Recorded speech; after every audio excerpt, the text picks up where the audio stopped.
A reading from the Holy Bible. This is the New American Bible. Leviticus chapter 6. The Daily Holocaust. The Lord said to Moshe, "Give Aaron and his sons the following command. This is the ritual for Holocaust.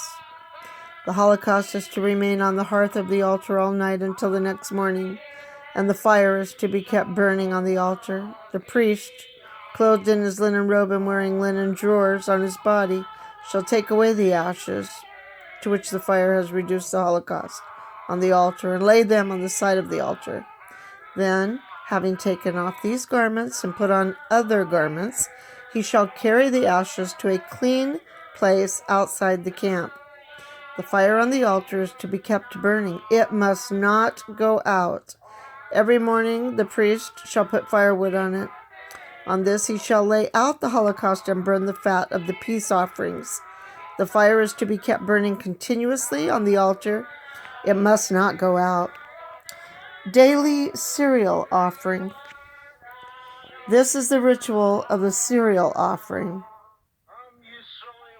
One of Aaron's sons shall first present it before the Lord in front of the altar. Then he shall take from it a handful of its fine flour and oil, together with all the frankincense that is on it. And this he shall burn on the altar as its token offering, a sweet-smelling oblation to the Lord. The rest of it Aaron and his sons may eat, but it must be eaten in the form of unleavened cakes and in a sacred place. In the court of the meeting tent they shall eat it. It shall not be baked with leaven.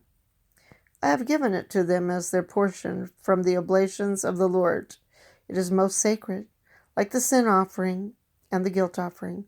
All the male descendants of Aaron may partake of it as their rightful share in the oblations of the Lord perpetually throughout your generations.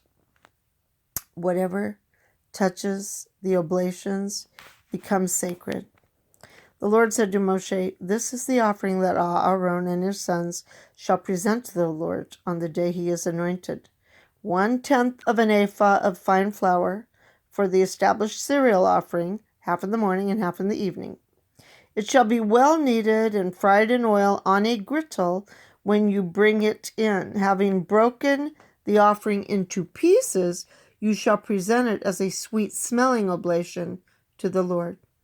Aaron's descendant, who succeeds him as the anointed priest, shall do likewise. This is a perpetual ordinance. For the Lord, the whole offering shall be burned. Every cereal offering of a priest shall be a whole burnt offering.